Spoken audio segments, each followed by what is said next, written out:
was the media will just reverse ferret. Okay. So, have you heard about reverse ferreting? Is that simply them saying, well, we said it all along? Well, it's even better than that, yeah. So, in British media, right, a reverse ferret is a sudden reversal in an organisation's editorial or political line on a certain issue. Generally, this will involve no acknowledgement of the previous position.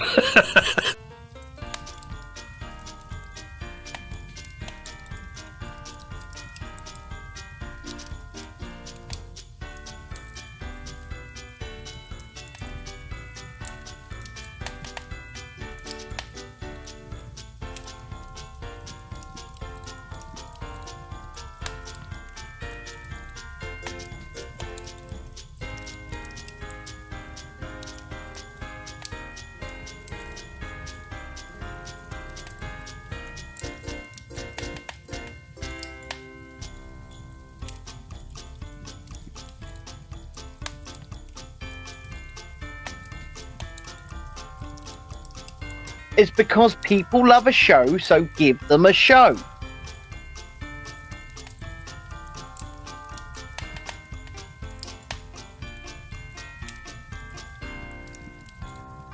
You know, all these little meetings they have in council offices and things, you know, around the water cooler, should be a camera there with a feed, and someone should be able to look at that and go, oh, they're talking about building a motorway without really telling anyone, but trying to get it through on the back door.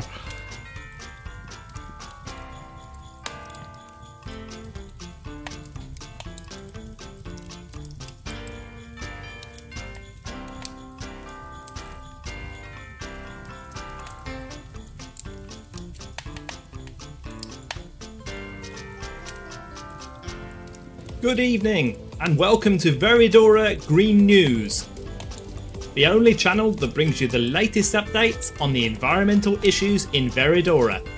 Another breaking news story tonight.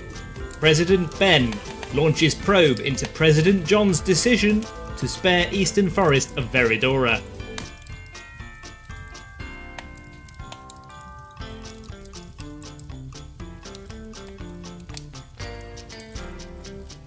I'm an infuriated First Minister and Party Leader here. I mean, we need this ceasefire. We need to get more aid into Scotland. Scottish people here are struggling. They're homeless.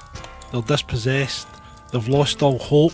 The grasp of independence is fading away. And Keir Starmer's just... He should be on my team, you know. I mean, really, if he thinks he's going to win, he needs to take some votes off of the SNP. In fact, I'm getting to the point... I'm thinking that to save my own skin, I might need to jump ship myself because things are not looking good in Scotland.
Hello, Ed. How are you this fine evening?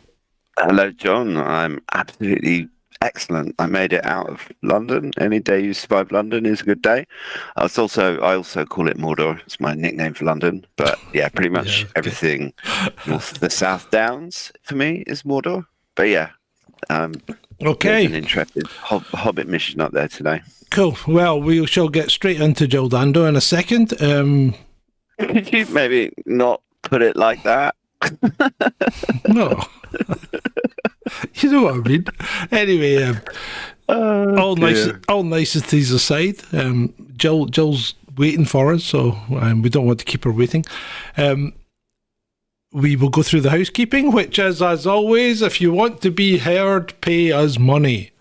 So priority will be giving to chats, super chats, and people who support us on either Ko-fi, which will be read out during the actual episode, or through patreon.com. Anyone that supports us on that basis will be targeted first for the chat once we finish this fine episode.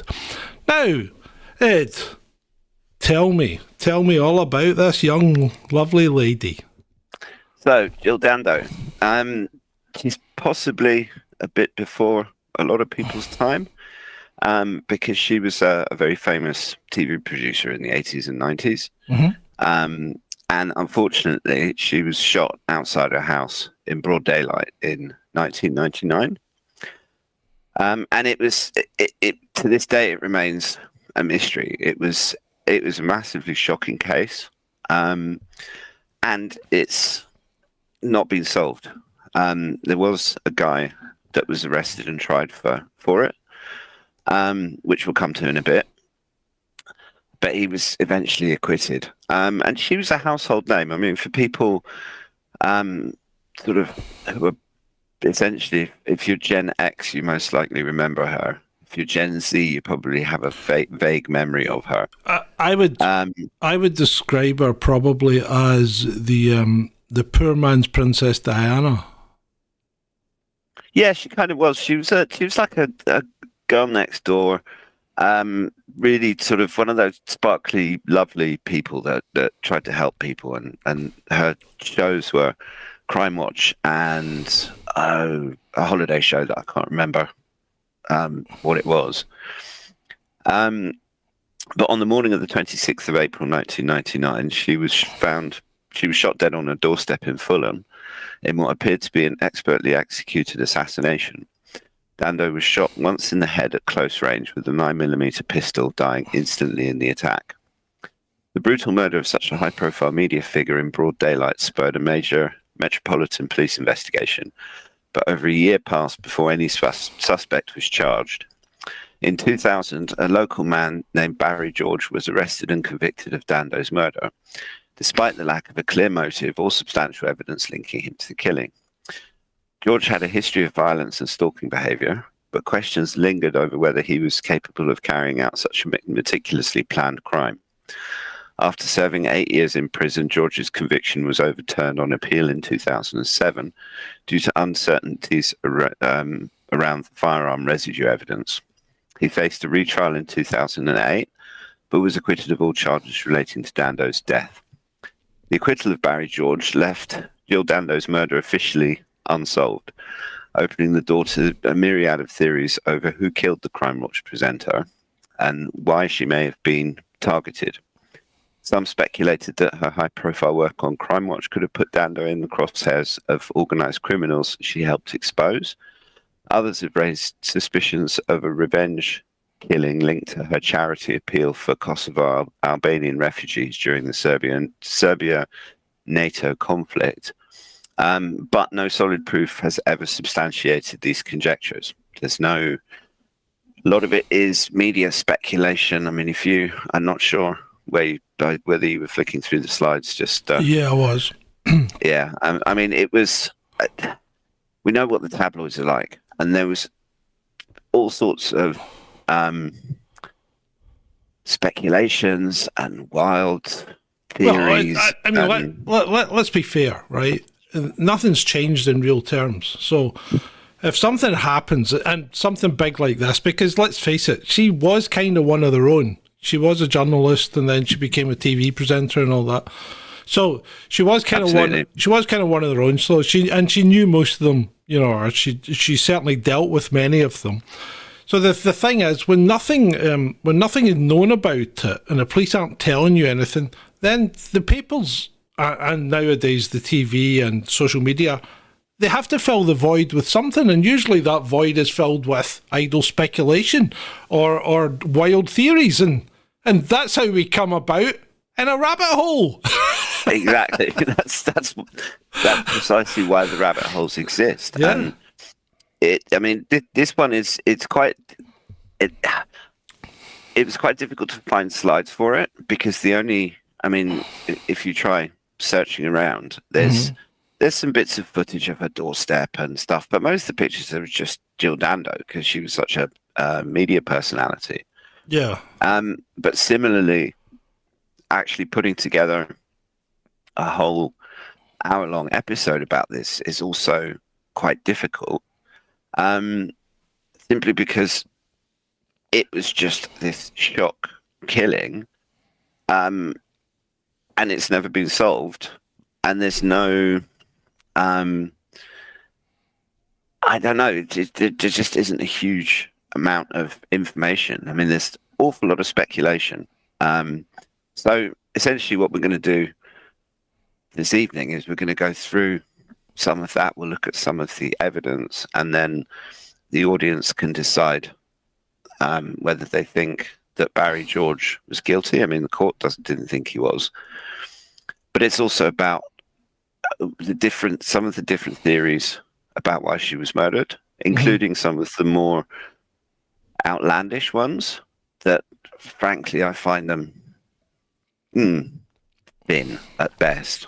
And a lot of them seem to be just tabloid journalists making shit up, just okay, sell well, newspapers. right. Where do we want to start then? So, Jill was she was a popular figure.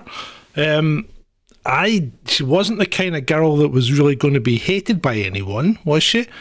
No, that was one of the things. Although she had come out of a 7-year relationship with her previous partner stroke boss, right? And they'd even gone as far as buying a house together. So she was out of that relationship and she was engaged to be married to someone else, I believe. Yeah, but they're not. I mean, she was extremely popular and well liked, not just with colleagues, but the public as well. She didn't have there's no known feuds or conflicts or arguments that she had with anybody. And I mean, during the investigation, the police interviewed friends, families, co-workers, and no one indicated that she had any enemies or there were any threats made against her.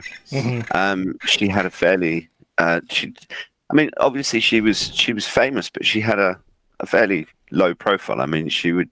Well, you say that, but let's face it. Did she help to put people away in Crimewatch? Well, yeah, absolutely. as part of that, I mean, that's kind of. Maybe somebody took a grudge from Crimewatch, after being in jail for 5 years. Yeah, I mean, if we're going to exclude the theory that she knew something about someone at the BBC and was threatening to expose it, that explanation that someone was pissed off because of something that happened in Crimewatch, but then why just go for her and not her co-presenter? Yeah. And potentially other people at Crimewatch. I mean, if you're a mafia boss or something and you want to take people out, you're not just going to do one person. Well, you might just try and send a message, Could do, but unless the thing with sending a message is there has to actually be a message that is sent, and in this case, it's an absolutely bizarre story. Should we look at your evidence and start going through it, or? Yeah, well, let's just do. We'll do a quick recap. Okay. So we have a popular British television presenter, co-hosting this Crimewatch show, murdered outside her house in Fulham, shot once in the head at close range, 9mm semi-automatic, and injured. And then so we have Barry George convicted of a murder. Yeah. The prosecution argued that he was obsessed with her and killed her because she rejected his advances. But that was circumstantial. There was no evidence that he'd ever tried to get it on with her or have had any real contact with her or anything like that. And after the retrial, he was acquitted of her murder. and the judge ruled that errors had been made in the way that the gun residue evidence was handled by forensics. And so, yeah, what we've got is a lot of speculation. So if you pull up the evidence slide. Yep. We're going to go through them one by one. So we have the gun, and police knew the cartridge found at the scene. Knew from the cartridge found at the scene that the killer had used a 9mm short semi-automatic handgun, which includes things like the Beretta and the Walther PPK of James Bond. Whoa! Walther PPK, MI6. Boom. Well, it would be a little bit obvious, but would the it? weapons then. Would it? Well, I mean, at the end of the day, it's speculation because we're talking about a 9mm. So there's only a few guns that will fit that description. Well, but the weapon's never been found. Yeah. So we don't know. Yeah. Next, we have the bullet. Okay. And a brass cartridge found at the scene was crimped with 6 tiny dents to make the shot quieter. The bullet is shown from 2 angles in its previously unseen image. Obviously, it's not unseen before this. I lifted it off the internet, but right. So the bullet, if the bullet was manufactured then by an armourer, yeah. Now he knew what he was doing. Mm-hmm. Now, do me a favour and go to slide 7. Right. Now, do you think that whatever it is the sort of character that is likely to crimp a bullet with 6 tiny dents to make the shot quieter? I mean, apart from anything else, who would actually know? I just do can't. that? I can't get past the curtains. No, I had to put that one up just because. Right. So this is allegedly Barry George in a gas mask holding what appears to be I think he states that's a replica firearm. Yeah. Because no real firearm was ever found in his possession.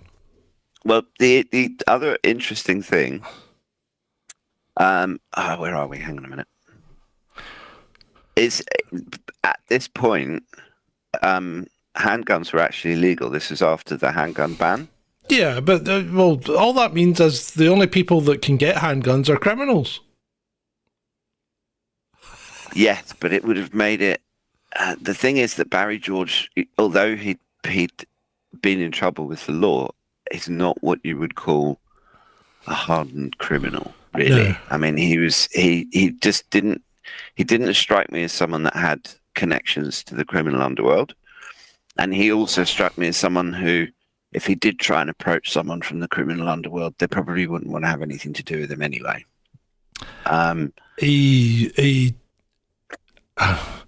Having seen him speak and being interviewed, I kind of get the impression that he's not quite at the top of the tree when it comes to the intelligence stakes. Exactly. That was my overriding impression. Yeah. And this is why that bit about the crimped bullet just strikes me as they don't track. That dog don't hunt, as the Americans say. Pardon me. Yeah.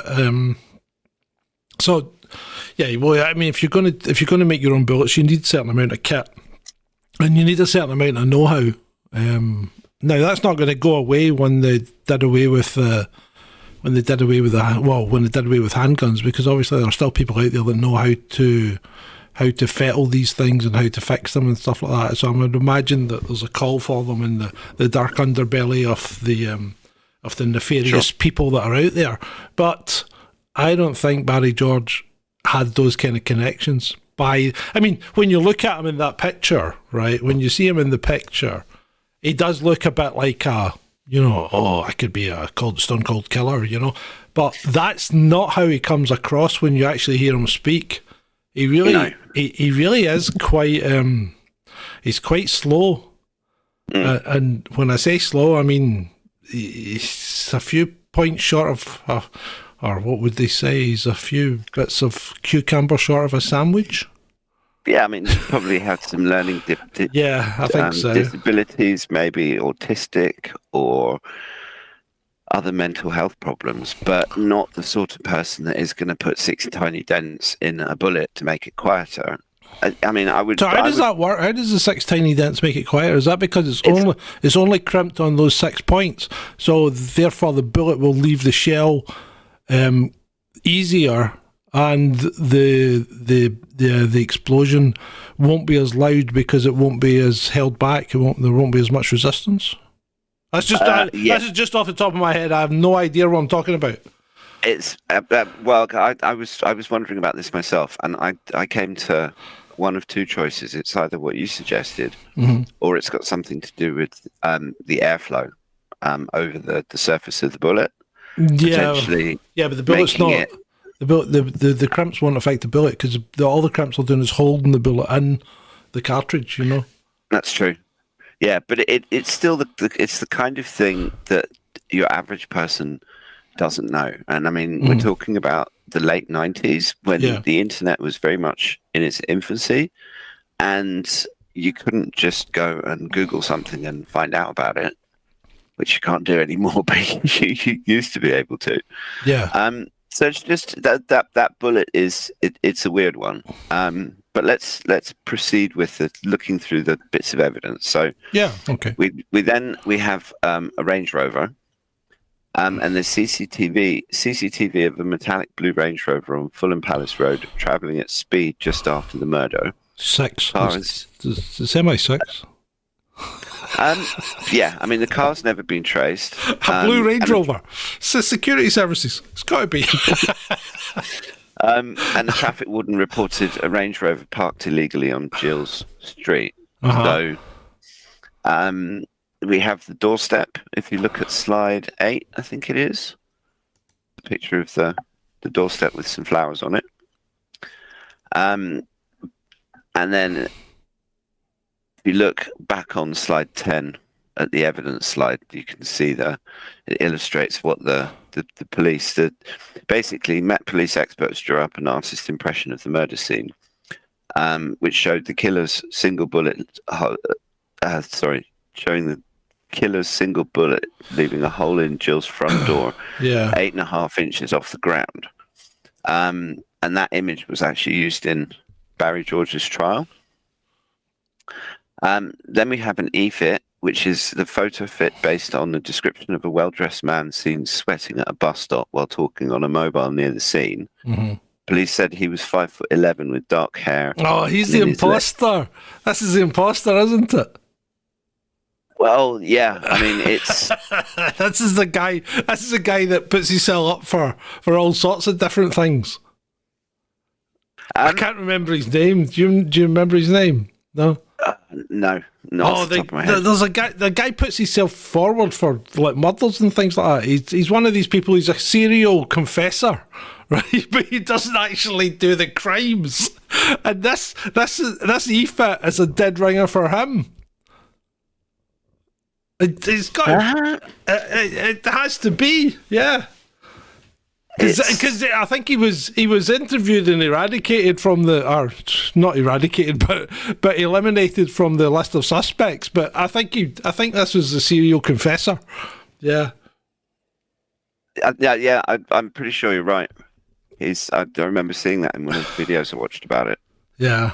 I personally think that the story of the Range Rover speeding away and being parked illegally, the fact that it was reported by a traffic warden, you'd think that there'd have been some follow-up on that. Yeah. I mean, if the police, because the traffic warden, I know back then, I don't think they took pictures of the vehicles. Did they do that in 1999? No, that's 1999, mate. We didn't even have mobile phones. Yeah, no, we did. Yeah. If you could have, 1, afford them, 2, had reasonable physical fitness, 3. No, that was the 80s. No, the big suitcases. That was late 80s, early 90s. But by the late 90s, There weren't many camera phones in the early 90s, the late 90s. Well, that was the era of the Nokia. That was when. Yeah, but the camera phones were shit. We didn't start getting decent camera phones till about the N95. That was well into the 2000s. But the traffic warden would have written down the license. You would have thought so, especially if they were they should have at least have looked at the registration if they were about to issue a ticket. But yeah, it was more quaint period before the dark days of the empire. Yeah, what a rude man! He just drove away. Traffic warden. Maybe she's just like, oh, this is an opportunity for me to be on the TV. Then I can make a sex tape. Oh dear. So then we have CCTV, which was basically to the police sifted through hours and hours of it from shops and everything else, trying to trace her last movements. I mean, there are some. Where are we? Slide. Hang on. Oh yeah, if you look at slide 4, there's a couple of the images. There's just pictures. There's if you do a search on Google Images for Jill Dando CCTV, there's just loads of random pictures that were in newspapers at the time, and they traced her. I mean, she went into a shop and she bought some stuff, and from what they could tell, she wasn't frightened of anybody. She wasn't. No. She didn't seem like she was. Particularly, I mean, she wasn't looking behind her. She didn't look like she was being paranoid about anything. She was just a lady going about her day and doing some shopping on her way home from work or wherever she'd been. So, but they were also, the police supposedly were trying to pinpoint the speeding Range Rover and any potential suspects as well. But obviously, they never found anyone. Which suggests that whoever did it had some sort of knowledge about the CCTV in that area. Well, would there wouldn't be a lot of CCTV, would there? Back in '99, no, the whole CCTV thing was just getting going. Yeah, so it's not like now where there would be. And the other thing is, she wasn't really supposed to be there. So how did someone know she would be there? Exactly. And her schedule that day seemed like it was fairly random, and it not, unless you were actually following her around, it would have been difficult to ascertain. But the police said they'd ascertained from what CCTV they had that she was not being followed around because she'd been through the shopping mall and all that. Mm-hmm. Absolutely. So but that was another blank. But it's also, it would have been easier to avoid if you knew where the cameras were, and if you were planning a hit. And this must have been planned. I mean, whoever did it put 6 tiny dents in a bullet. So I mean, that's not just I'm going to go and shoot Jill Dando. That's putting effort into it. And so if you're scoping the place out beforehand, and you're just posing as a tourist or whatever, and you're making a note of where the CCTV cameras are and things like that, and then you work out what the angle of the angle of view of the cameras is, and then you can plan it so that you essentially avoid being seen by the CCTV. Which again, it just suggests this a very professional, very well thought out, well planned operation. I mean, this is not the actions of a crazy guy that had a crush on her. I don't think Barry George had a crush on her. Really? And the other, there's. I mean, are you digging into Barry George at all later on, or about his fascination for using stage names and pretending to be other people? No, I mean, I've just sort of pulled out a few details about it, but yeah, I was trying not to go too salacious. Oh, I mean, did he not try and pretend he was a cousin of Freddie Mercury at one point? Called himself Barry Balsaris or something, which is Freddie's real surname. But Barry Balsara. Balsara, yeah. Yeah, he's not quite the right colour for that, was he? No, and I mean it's just no. Yeah, yeah. And also, particularly, I mean, when you see the pictures of him, I think maybe that was why the police chose him, because if you just look at pictures of him, he has this slightly menacing, threatening sort of air to him.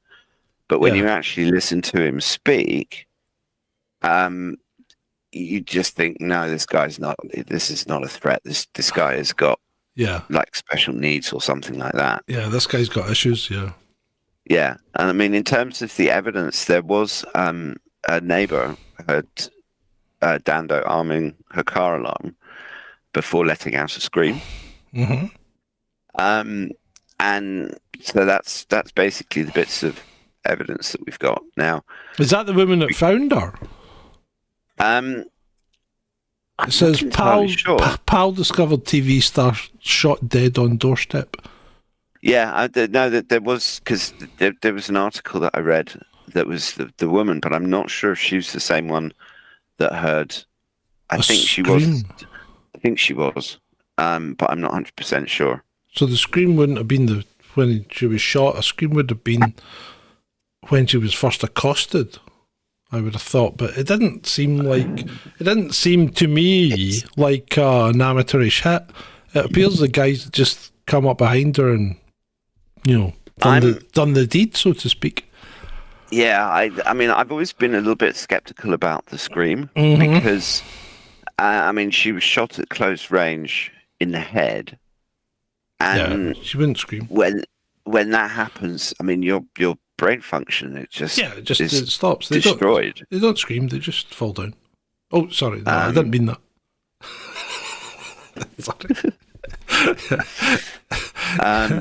So it's that I don't know. I mean, part of the problem researching this case, like 20, nearly 25 years after it happened, is that in the interim, there's been quite a lot of people that have tried to make quite a lot of money out of newspapers by, like, having some vague connection, like being her neighbour. Yeah. And then suddenly coming forward with this whole story about how you were just too late to see who did it, but you saw her crumpled on the ground or whatever. Was the guy in the E-Fit, the serial confessor, was he the guy that had been running and was sweaty? Yeah. Right, he was, and he was at a bus stop talking on his phone. Yeah. Which, I mean, that could just be a dude that's late for work, and he just happens to be in that area. I mean, I don't know, but then the thing is that you also get these people.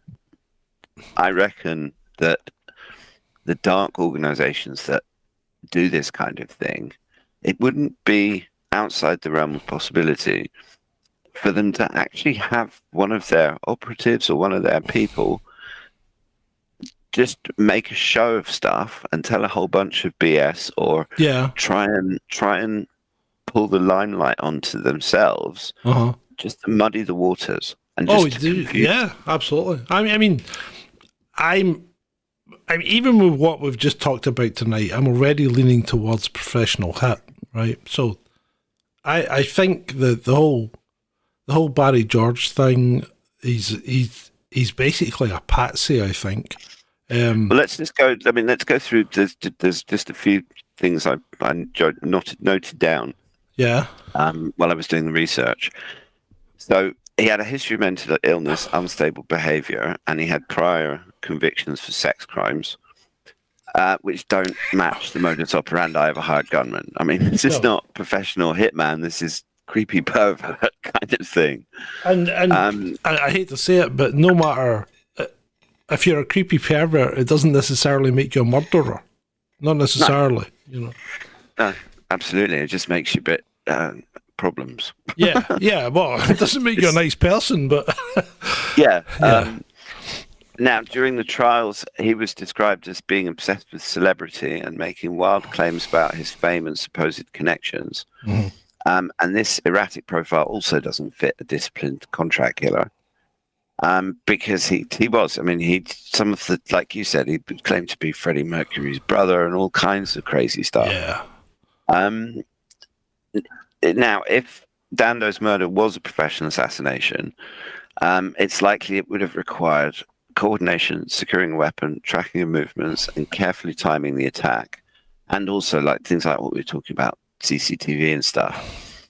And Barry George doesn't seem capable of doing all of that stuff. No, he doesn't. And it seems as well it was carried out with some confidence. If you're going to step up behind someone and shoot them once, absolutely, and you have to be knowing, you have to know what you're doing with the weapon. Yeah. That is not just someone who's just picked up a gun from some dodgy guy in Camden Market. Yeah. And decided he's going to go and shoot Jill Dando. That requires practice. You have to shoot the thing quite a few times. There's I'm sure you know yourself, being a firearms officer, that shooting a gun is not just something you can do very easily and expect to hit something, and certainly not one shot back of the head. I mean, I haven't obviously ever done it myself, but it must be very difficult to shoot another person, because humans, we're not instinctively able. I mean, it's not something that is in our nature. Yeah, I think it's like, I think you've got to be. I think you've got to be a special type of person to carry out this kind of operation. Absolutely. And I think they're kind of divorcing themselves from the whole process. They're running on automatic. And when I say automatic, I don't mean it's a slack, I'm just going through the motions. These guys are drilling themselves to be able to do this without thinking. So they know how to operate. They know how to do what they're going to do. They know exactly what the gun's going to do, and then they know exactly what they're going to do after it. They're not going to be faffing about, And by all the evidence that we've seen, he didn't faff about, because he just seems to have disappeared. Exactly. It was bang, done, gone. And I mean, the car, they'd obviously tracking her movements. Somehow they probably had someone following her. They had the assassin in this Range Rover just parked on her street in such a position that so as to avoid whatever CCTV cameras there might have been in the area, and also probably so they had a field of view of her from whatever direction she was coming in. Mm-hmm. And they waited until her back was turned and she was putting her key in the door, or just beforehand. I'm not sure if she actually got the key in the door. Can't remember. And then literally right up behind her, raise the gun, fire the weapon, gone. And then never seen again. And to the best of my knowledge, the Range Rover was never traced that we know of. And that vehicle basically, to my mind, holds the key as to who really did it. Mm-hmm. I mean, the prosecution's theory that Barry George was an obsessed stalker who impulsively killed Dando out of rejection is just laughable. I mean, it was almost something that the prosecution just pulled out of their backsides, because there was his sort of character, if he was really obsessive about someone, there'd have been all sorts of stories from like the neighbors about him following her around and possibly having interactions with her. Yeah. It wasn't his MO though. He didn't stalk people. He approached people, but he didn't stalk them, because he would walk up to women and pretend he was like, Freddie's cousin and all that, and try and strike up a stilted conversation. But he wasn't stalking people. He was approaching them, which is completely different, And he as also, I said, the guy needed Well, I think he's another example of care in the community, really, you know? Yeah, or the lack thereof. Mm-hmm. I mean, all of the, because I went, as part of the research, I went through a whole bunch of pictures of him as a young man and an old man, and I spent, because of my memeing, I spent actually quite a lot of time in my spare time looking at pictures of people, because the funniest memes are always about facial expressions. And you get an eye for people, and I spent a lot of time looking at really bad, evil people like Tony Blair, and I mean gormless people like Rishi Sunak. But Barry George, when I look at pictures of him, I don't see a stone cold killer staring back at me. No, I just don't see someone that. I mean, when you listen to the guy in the various bits of interview that you can see online, again, you don't come away from seeing him speak and think, this guy is an assassin. This is a professional hitman. It's not. And that kind of operation, if you've done that planning, you're gone. I mean, that assassin was probably out of the country within a matter of hours. I mean, they could have just driven the Range Rover to Heathrow or private airfield or whatever. Yeah, so he's gone. So she was doing charity adverts, I think, for, was it Kosovo or something like that? For refugees, and there was a. I mean, we can walk through the Serb connection if you like. Yeah, quickly. well, the Serbian war was a horrible war. I mean, talk about horrible things happening there. Remember when What was it? NATO. What did NATO take out? The hospital? No. They took out the TV station and killed every journalist in it because it was a source of propaganda. Bloody hell! I'm surprised NATO's not taking out Ukraine. Well, that's generally and Gaza. Stroke. Well, I mean, stroke Israel. Yeah, I mean, there are plenty of. It looks like. How am I going to be delicate? That journalists are being targeted in that particular war zone. Yeah. I'm pretty sure they were, along with pretty much everything else. Yeah, it was. But I mean, there's so much of that stuff. Everyone listening and watching, I'm sure, is just as bored of all of that as I am. And yes, it's terrible, and we know that. But let's talk about other terrible things this evening. So as the question then was it payback for what NATO did to the journalists in Serbia? Well, let's go through the Serb connection, and we can come to our own conclusions. So in 1999, NATO forces led by the UK and US were bombing Serbia and Kosovo during the Kosovo War, targeting Serbian forces and infrastructure. This led to anti-NATO sentiment among some Serbian nationalist groups and unfounded speculation that Serbians may have wanted revenge on the UK, possibly targeting a famous British personality like Jill Dando. Dando had previously fronted an appeal on the BBC to raise funds for the Kosovo Albanian refugees, which resonated with the Serbian hitman theory. Tabloids claimed anonymous sources linked to a supposed Serbian hitman dubbed the Professional to Dando's killing. That's not even. I mean, is there anything less imaginative than a tabloid journalist? Jeez. Anyway, so I mean, obviously never substantiated. Tabloid journalist gets dog, calls dog. Yeah, I mean, some stories focused on Arkan, who is a notorious Serbian warlord and gangster who had threatened revenge on the UK over NATO bombs, but he was assassinated himself just weeks after Dando's death. So, unless if we're going on a flight of fantasy, unless MI6 knew it was him and then decided to take him out in revenge. Like I said, that's just. I mean, even my most ridiculous notions that's up there. So anyway.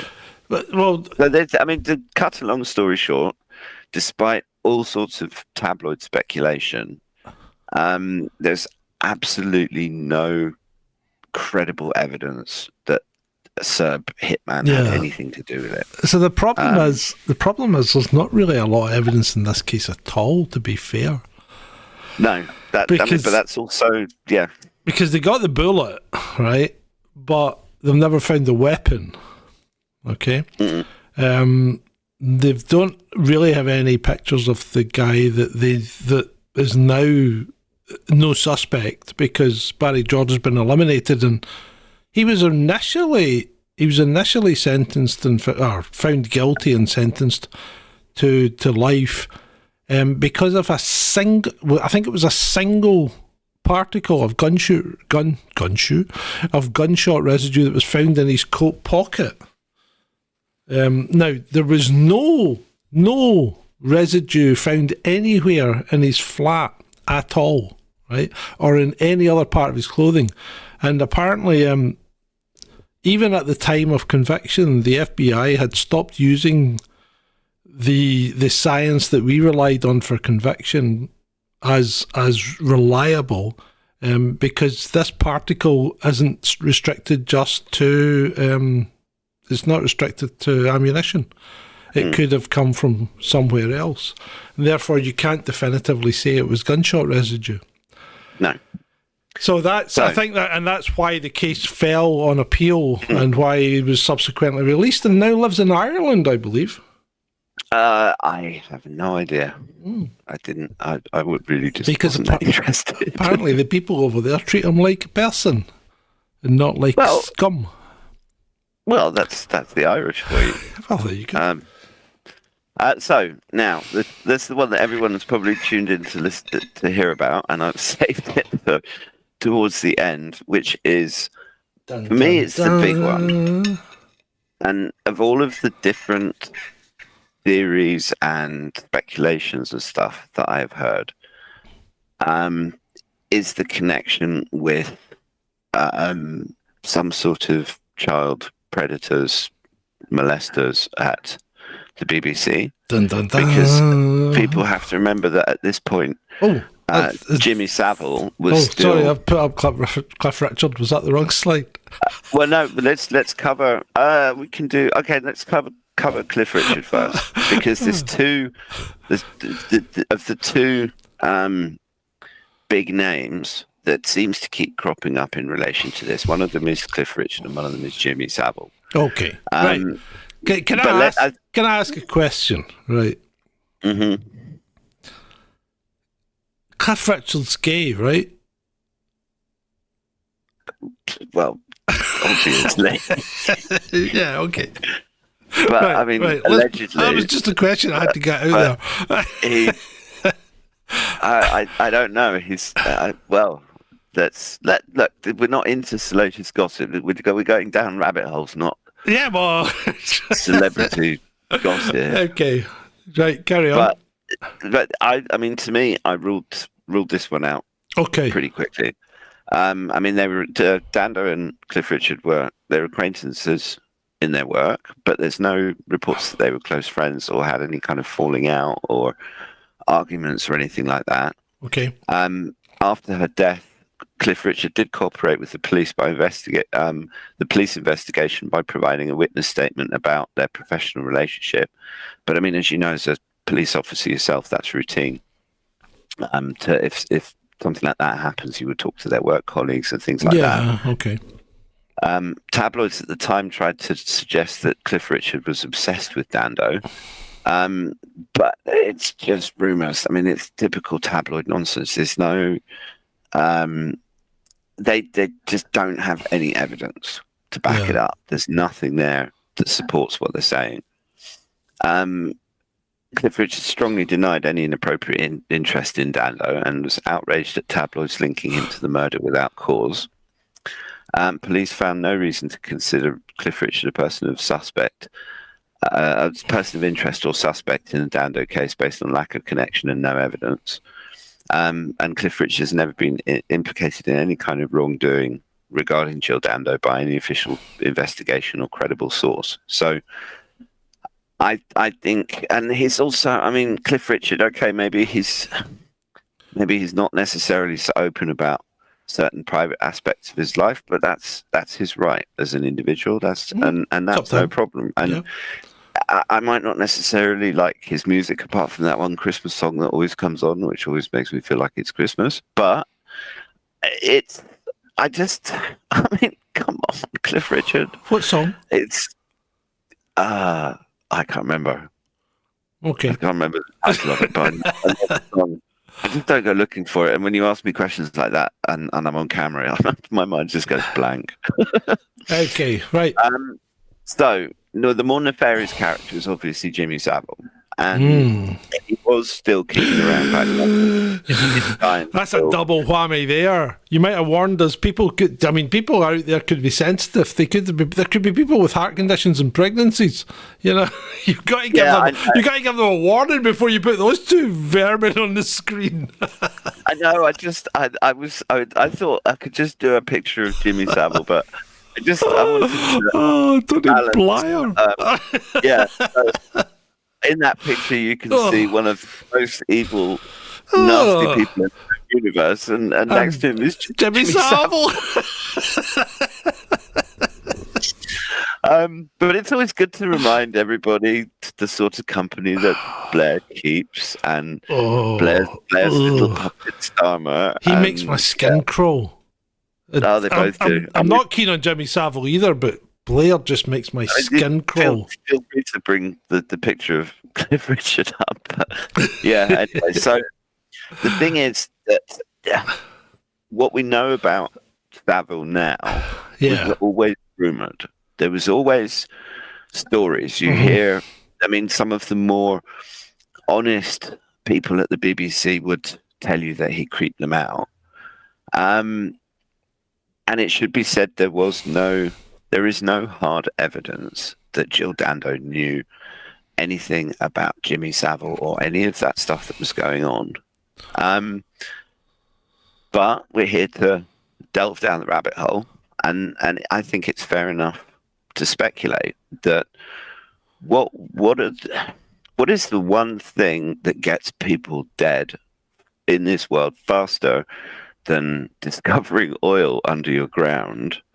And that is having some sort of evidence exposing high-level paedophiles or sex trafficking or child trafficking, any of that stuff. I mean, we've seen it happen over and over and over again. Yeah, I know what you're saying, but she wouldn't have been working alone, would she? Well, maybe she was. Because if you imagine her in her position at the BBC, she's an established presenter, and she's working for Crimewatch. And say, for example, someone, maybe a parent of one of these abused kids, comes to her with a story or a lead or a piece of information that she is in a position to investigate herself because she works at the BBC, and that she's in a position because of her relative seniority at the time. She potentially has access to files and stuff that maybe. Oh, right. Okay. So if it was Jimmy, then maybe it wasn't one person. Maybe she'd found some sort of something that led her to a bunch of different ones, because we know for sure that he's not on his own. The thing is, you got to remember who Jimmy's pal was. Is right at the top of the tree right now. Yeah. You know. Yeah. And I mean, he was connected to Mountbatten, and there's all sorts of rumours and speculation about Lord Mountbatten. Allegedly, yeah. And it's I just have to think, what if we're ruling out Barry George? Well, the court has ruled out Barry George. The court found him not guilty. precisely. So we've ruled out Barry George. And the problem is, though, I don't think the police have, because when you listen to the cop, well, I don't know. You see, the cop that was in charge of the investigation said that he thought that Barry George did it at the time. He thought guilty was the right verdict, right? And then he was asked him, "What do you think now?" And he said, "I've not changed my mind." But he didn't convince me when he said it, you know? I've found him disingenuous. Yeah, I was going to say creepy, but disingenuous is a good word for it as well. He just did not seem. It didn't seem straight up. It just didn't. There was something about him that made my skin crawl a bit, and he came across as almost like he was hiding something, or like he knew something. Yeah, like he knew something that he wasn't talking about. It's all going back to MI6. It's heading back towards the top of the tree. Well, we can't start speculating that the top of the tree killed Jill Dando. Come on. No, but at the end of the day, we don't know. But it's a rabbit hole. That's why we go down these rabbit holes. We're not speculating anything. All we're doing is examining the evidence and drawing conclusions that could lead on a variety of different paths, right? And some of those paths are more credible than others. And all that we're trying to do is point you to where that evidence is and allow you to go and make up your own mind as to who did or didn't do it. Absolutely. That's the thing with all of the rabbit holes. Yeah. Yeah, well, that's it, because ultimately the only person that can decide in your head is you. Absolutely. We all unless you're a sheep. Well, yeah, unless you're one of those sheepies that just wants to be told everything by the BBC. And yes, Auntie, we'll believe you. But it's also very difficult to take something as big as one of these rabbit holes and condense it down into an hour. So the intention is also, if people are interested, to then spark off some interest and go off and do some more digging. And also, if there's things that we miss, then we'll cover some of those in the chat. So if anyone thinks I'm talking out of my backside, then do feel free to let us know, and I will tell you to go and do one. But let's just have a quick run through of the Savile stuff. So they both worked at the BBC and may have professionally crossed paths, but they were not known to be close. For example, it was very easy to find a picture of Jill Dando with Cliff Richard, but I could not find one of her standing next to Jimmy Savile. Yeah. Now, after Savile's predatory behaviour was exposed following his death in 2011... She's a bit old for Jimmy, though, wasn't she? Yeah, and a bit too alive as well, I think. Yeah. well, until the latter stages, but let's not go there. No, you went there. Yeah, okay. that one's not on me. So I think, what was she, 37 when she died, I think? She was quite young. Yeah, she was. Now, as we were saying, questions were raised about whether she'd learned something about Savile's crimes before her murder, but there's no substantiation of that. Savile was known to have close relationships with senior BBC figures, along with lots of other people, who may well have tried to protect him. And some theorised that Dando could have threatened to expose this network provoking her murder. But again, there's no proof of that. I think police. I think, to be fair, the Jimmy Savile thing in the BBC appeared to be a bit of an open secret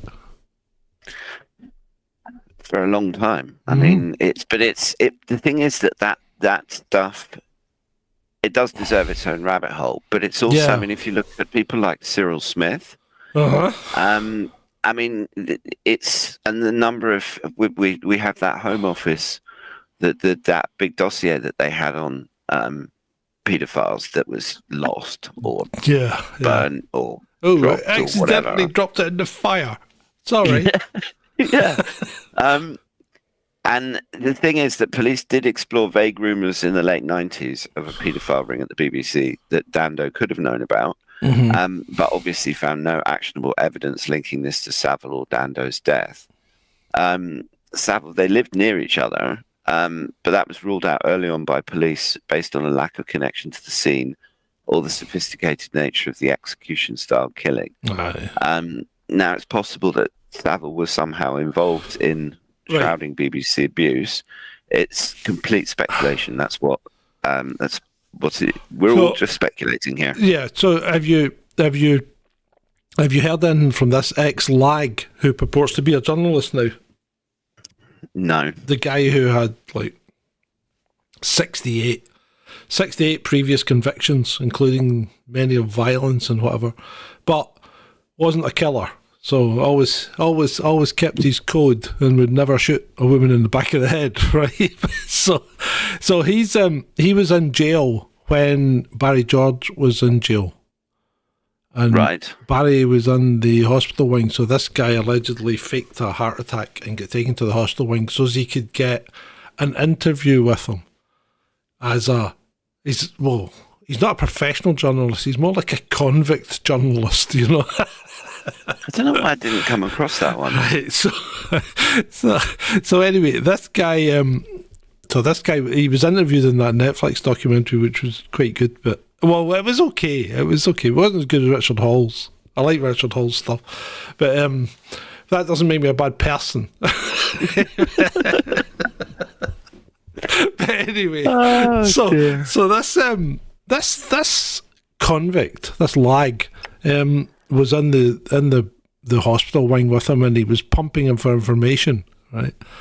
In a surreptitious way, you know. Do you like guns? Yeah, I like guns. Do you have a gun? Not a real one. And did you shoot Jill Dando? No. You can imagine conversation. It would be literally like Dumb and Dumber. Right. So anyway, but this guy forms an impression after being in the hospital ward with him for a couple of days, that Belmarsh Hospital ward, that is, so it's still within the prison. So he forms the impression that there is no way that Barry George was a stone cold killer. No way Barry George could have done that. No way that he had the gumption to even shoot a cat, never mind a person. And then he says, but there are rumours in the underworld circuit of who did do it. Oh. And the reporter goes, well, will you tell us who did it? And he goes, no, I won't. And we're like, what? And he goes, well, can you not tell us? And he goes, no, if I told you who did it, if I told you who killed her, then you would know who was behind it. And this is the thing I hate about rabbit holes, right? It's like these guys that come out of Raytheon or whatever and say there's death rays that can wipe out Maui and show us no evidence other than I'm standing there with a wrench. That's the kind of thing that drives me nuts. If you've got the evidence, get it out there. Well, the thing is that that's what happens when anytime someone actually tries to do that. Yeah, they get Jill Dandoed. Yeah. I mean, and if you look at it, I mean, just look at the number of the number of friends of and associates of Bill and Hillary have met an untimely demise. I mean, 56 at the last count, was it? Exactly, and it seems to be allegedly one of the quick. Yeah, well, it's one of the fastest ways to commit suicide that I've ever heard of. Oh, they're coming to Scotland, I think. Is it Scotland? I'm sorry for you. Where are they? Is it Scotland or England? I don't know. I hope it's not England. Oh, they're coming to the UK. I'm pretty sure it is. Oh, yeah. Here's for that. Nice. I'll keep you informed. With a bit of luck, you can free the guy. That's it. They're in Wales, Swansea. They're in Swansea today, says Julie. There you go. I was right. Right. I bet Mark Drake was absolutely creaming his. Oh no, pants he's over there. that one. He's with them. He's appearing on stage with them. He's Hope he's not just wearing so- a dress. I don't like that guy. There's something inherently creepy about Well, him. he was okay in Naples, but when he became the Premier of Wales, he was no use whatsoever. Harold Bishop, I well- call him. Crikey, yeah, that was a long time ago. He's a dead ringer for Harold Bishop. Yeah, creepy, weird version though. Yeah. But that was the rabbit hole. Yeah, this evening. it sure I was, mean, mate. It sure was. And It's- to be fair, I think we have to say that this was a very, very unfortunate thing to happen to a lovely and beautiful woman who Yes. was cut down in her prime. You know, really. Yeah, she definitely didn't deserve to die like that. I mean, No. she was.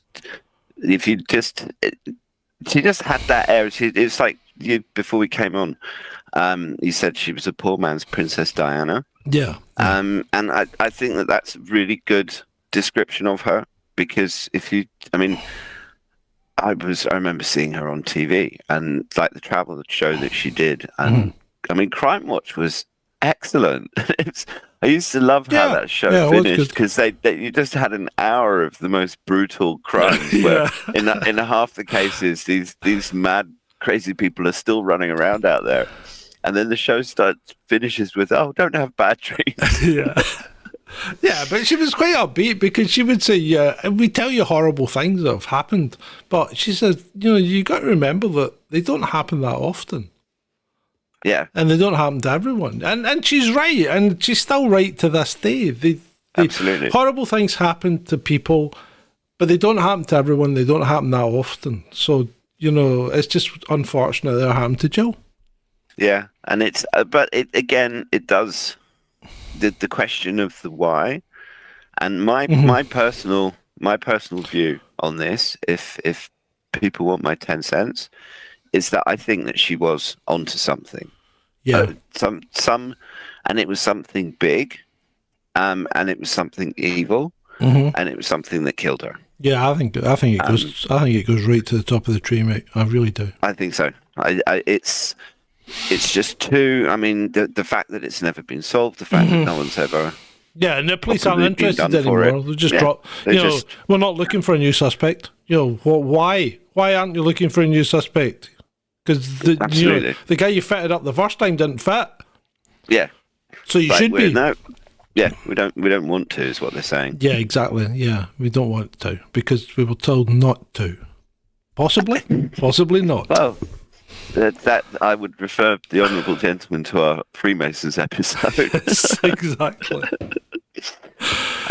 So Yeah. next rabbit hole, we've got a bit of a dilemma. I'll be around for some extra carrots next week, so come Yeah, and we'll join us do- for that. We'll do an extra carrots, and I will converse with my friend and sometime work partner Ben as to what we do in 2 weeks' time because Mr. Ed here won't be with us, and I don't mean that in a bad way. He'll be swimming with fishes. No, I don't mean that in a bad way. I will be swimming with fishes, but I will hopefully not. I will hopefully have scuba gear on and look somewhat like the pictures that you see Yeah. on the On the what's next slide. on the screen behind him. And yeah, I mean, I will be Yeah. spamming Twitter with diving videos and stuff, so Yeah, people will still be able to keep track of me. Look forward to that, mate. But yeah, we do. And then after I get yeah. back, it'll be difficult. But the week I get back, I can probably do an extra carrot Well, with you. we'll sort something out. And When then let's decide are on- you actually away? I'm away between it's a week Saturday to the following Monday. Right. Okay. Right. Well, we'll So sort it's just- something out. We'll sort something out. Yeah. So with that, let's have a quick look at the chat. Nobody's paid, so it's just a quick look at the last few items on the chat. Anyone? Did anyone have a Jimmer Fix-Up medal? Did you? I never had one. I never had a Blue Peter badge either. No. I kind of wanted a Blue Peter badge only because I loved the antics that John Noakes got up to. You know, I mean, especially when he fell off the bobsleigh and then showed us his entire bruised body on national TV. Do you remember that? I mean, he was black and blue from neck to ankle. The guy was black and blue because he fell off the bobsleigh at speed. This guy was your original all-action hero, except he was clumsy. He was like Mr. Bean. Down, ship.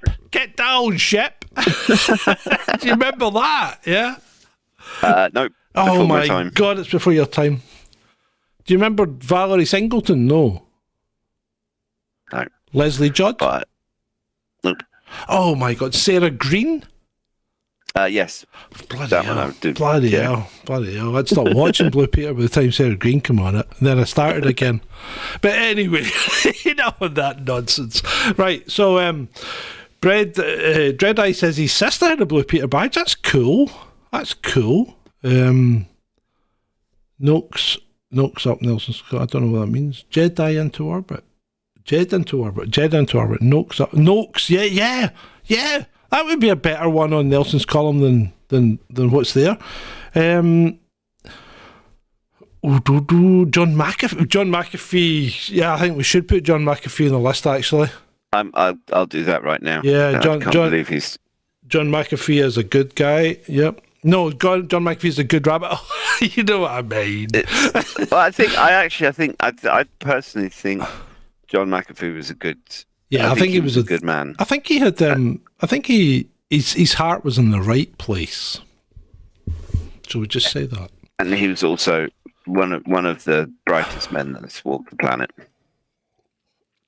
Yep. So I'd just like to raise this toast to the memory of Jill Dando. May you rest in peace. Rest in peace, Jill. And with that, I'd like to say thank you, one and all, for attending this Down the Rabbit Hole with Ed and John, as we saw. Thank you very much. And investigated Jill Dando. So, and it's good night from me. Good night from me. There you go. And as always, it's been great for you. Cause I don't give a fuck what you say. Yeah, I'ma do shit my way.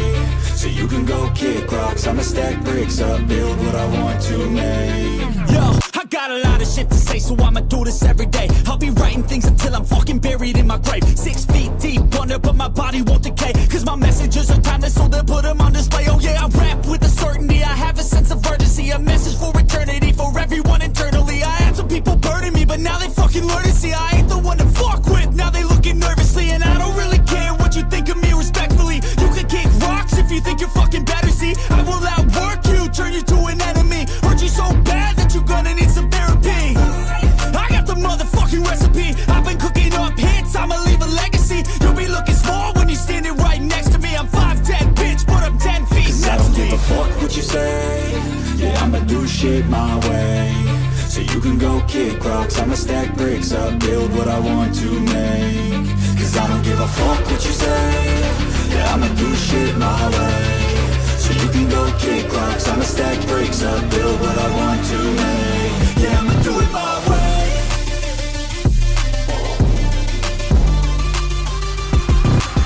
I can't contain it, I'm coming out with a statement. You really changed, man, all your music and arrangement. You don't know shit, shut your mouth, you can save it. I'm the same dude that got his come up from the basement. 100 songs, 100 weeks, didn't change it. Experiments, development, intelligence, and patience. I'll do it all again, cause I never feel complacent. Let's keep the good vibes, positivity's contagious. I'm never looking back, cause I made a life that's passionate.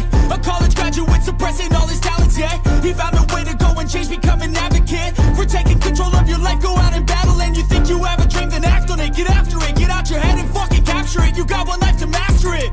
Don't give up on your future, we all start losers. We're all late bloomers, gotta struggle through the sewer. What you say? Yeah, I'ma do shit my way. So you can go kick rocks, I'ma stack bricks up, build what I want to make. Cause I don't give a fuck what you say. Yeah, I'ma do shit my way. So you you can go kick rocks. I'ma stack bricks up, build what I want to make. Yeah, I'ma